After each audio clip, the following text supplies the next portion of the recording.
Radio Show, heard every Thursday at 12 noon on WQBQ 1410 AM and 95.1 FM. We are here to answer your aging questions pertaining to diet, health, and nutrition. Call now at 352-315-1410. Brought to you by Lake Nutrition Center, located in La Plaza Grand South, up in the Villages. Now here's Barbara, the owner of Lake Nutrition. Hello and good afternoon. I always want to say good morning. And actually, it's a beautiful rainy day. Yeah, you don't get no better than this. No, it is a beautiful day, even if you are a duck. That's right. We needed this rain, and yes. I hope people could hear it. So I'm starting a new thing. I started it last week, but I'm going to be taping our shows and throwing them up on YouTube. And I am not a fancy person, so they are uncut, unedited. What you could hear, you could hear. So if you hear the rain in the background, praise God for the rain. And it's called Ageless Ways. So I was thinking about what do we call it? And I thought, ageless ways. There are so many ways that we could just age gracefully, be ageless. Why are we looking at it at like healthy aging? It makes it sound like it's a bad thing. I want to look at it as ageless. Like we are all in this ageless process together, that we're just going to be ageless. Well, that's why you and I talked in the very beginning. I said, I think I kind of like aging healthy better than healthy aging. Yes. You know what I mean? It just kind of had a more of a ring. Right. But, well, we are evolving, so we may actually. Now that I've had another birthday, you ain't got no more to have, so you just, you're going to stay your age forever. So. No, we're going to be ageless. We're going to be ageless means don't ask me how old I am. That's right, ageless. And during my agelessness that I'm having, and I'm back to school, which now means that I could go to school forever because I'm ageless. Yesterday at the research center, I've been studying for the phlebotomy test. Right. And yes, so in order to be a phlebotomist, you have to pass the test and have 35 pricks, so not in the finger, in the veins. And I did my first person yesterday. You did? Yes. So you got 34 more to go. I have 34 more to go. So are you learning to do them anywhere other than the arm? In other words, like I've seen them. I only did one. Okay, but are you learning to do them in other places? Oh, yeah. Mm-hmm. Okay, so what other places can you get to a vein? Well, you could get to your capillaries from your finger. So you could get there from your arm. You could get there from your hand. Babies, it's the heel. Feet, yes. So, there's different places they could poke you, but because primarily you do have blood the arm. veins running through the entire body. You do, but miles and miles of blood veins. Yeah, but only, you only want to use certain ones at certain times for certain things. So, yeah, so anyway, my hands were shaking. I'm thinking, this is not good. This is not good. Come at me with a needle shaking. Here we go. La la la la la la la la. I'm not. It's like sewing. I almost felt like, wait a minute, what is this going? You're not sewing. Just keep it straight. I was so nervous. I was sweating. My legs were shaking. Yeah, he's doing great. I asked all the. Check to see if he was alive today. I walk. All I have to do is walk them out. When I get to that point, it's like, hey, you did good. So yeah, that was a lot of fun. 33 more to go? 34 more to go. More to go. And then I have to take the test. The test is not easy. So we'll see where that leads. But I felt that going back to school and having these different types of opportunities, I'm just going to push myself as far out of my comfort zone as I possibly can. And let me tell you, phlebotomy is so out of my comfort zone. Sometimes you got to do that.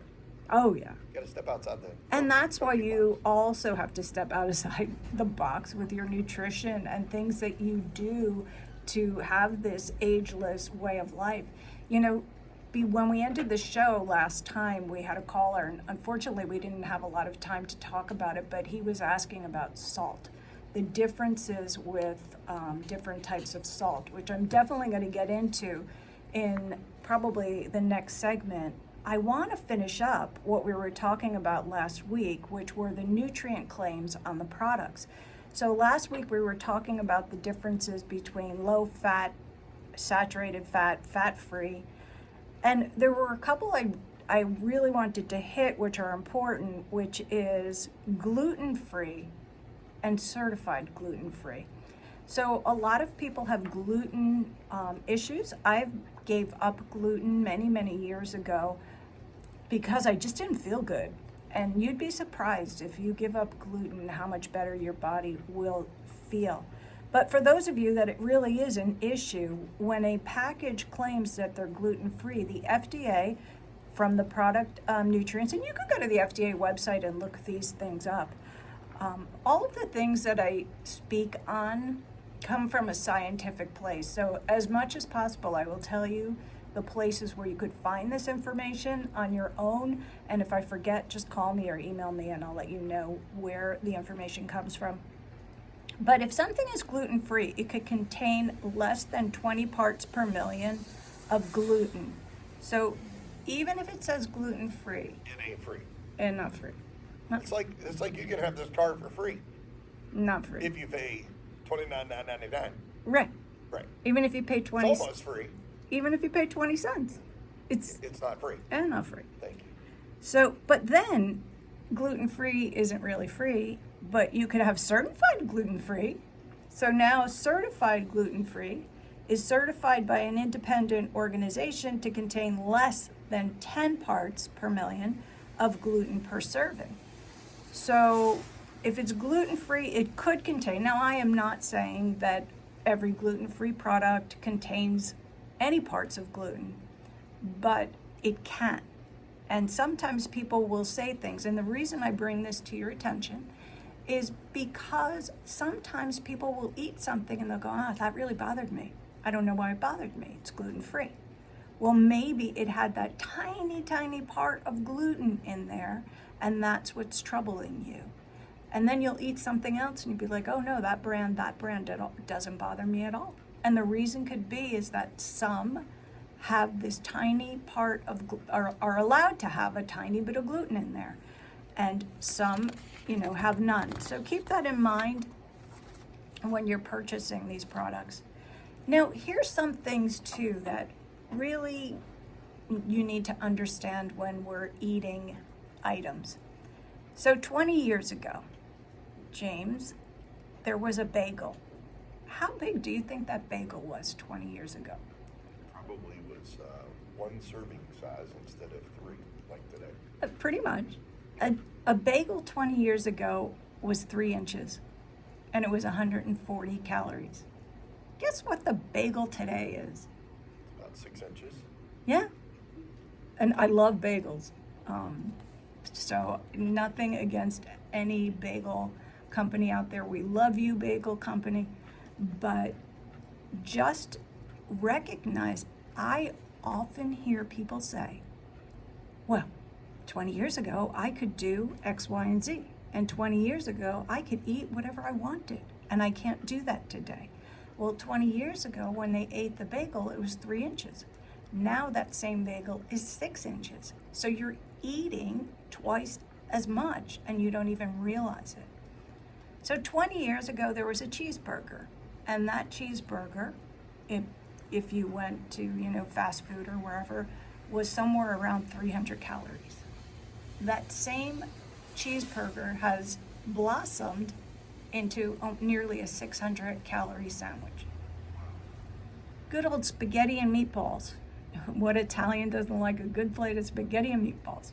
So 1 cup of spaghetti sauce and 2 small meatballs. So 1 cup of spaghetti with a little sauce and 3 small meatballs. 20 years ago, this was not in my family, but in other people's family, it was 500 calories. Currently, that same meal has supersized to about 1,000 calories.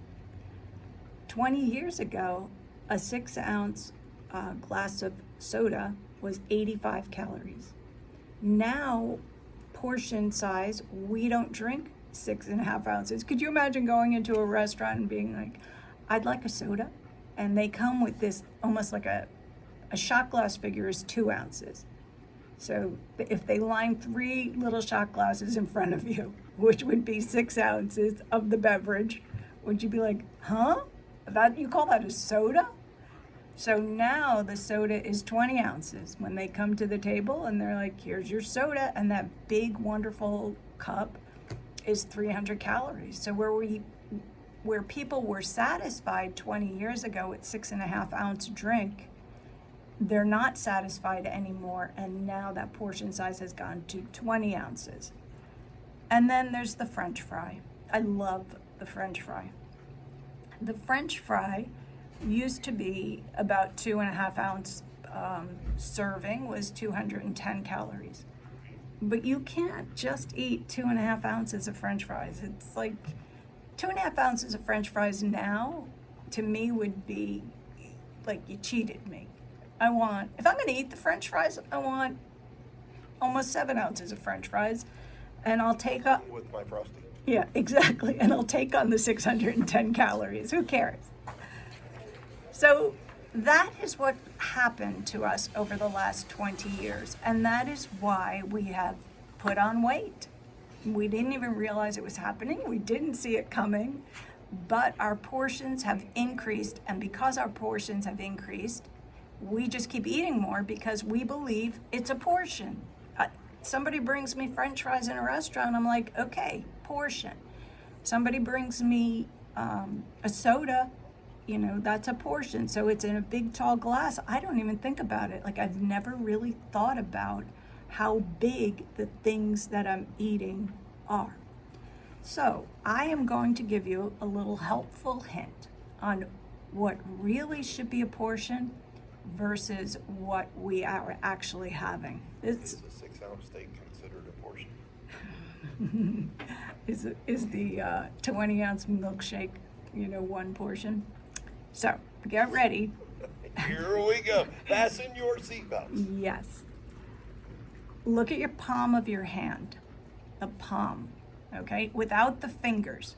Just kind of, everybody stare at your hand.